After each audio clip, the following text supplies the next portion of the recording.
Mga bro, big moves na naman ng US military dito sa Pilipinas. Ang kanilang Typhoon launchers na kayang maglunsad ng multi-purpose missiles na umaabot ng libu-libong kilometro ay inilipat mula Lawag Airfield papunta sa ibang lokasyon sa Luzon.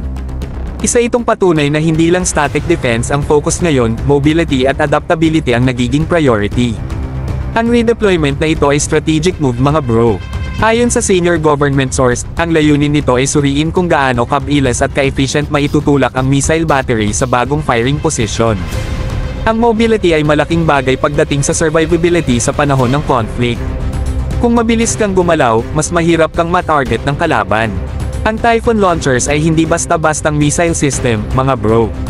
Bukod sa kaya nitong mag-fire ng iba't ibang klase ng missiles, ito'y isang game changer pagdating sa deterrence.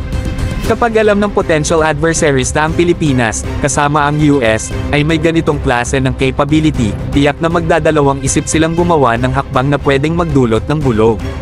At ito'y tungkol din sa pagpapakita ng lalim ng alyansa ng Pilipinas at US. Ang presensya ng ganitong klaseng sistema ay nagpapakita ng commitment ng dalawang bansa na protektahan ang shared interests nila sa rehiyon. Para sa Pilipinas, ito ay malaking bagay lalo na sa harap ng mga hamon sa West Philippine Sea. Ang redeployment na ito ay isa ring wake-up call para sa atin, mga bro. Habang umaasa tayo sa tulong ng ibang bansa, kailangang tiyakin na ang ating sariling defense systems ay umuusad din. Hindi tayo pwedeng laging umaasa lang, dapat patuloy ang ating investment sa modernisasyon ng AFP para makasabay sa mga ganitong klase ng teknolohiya.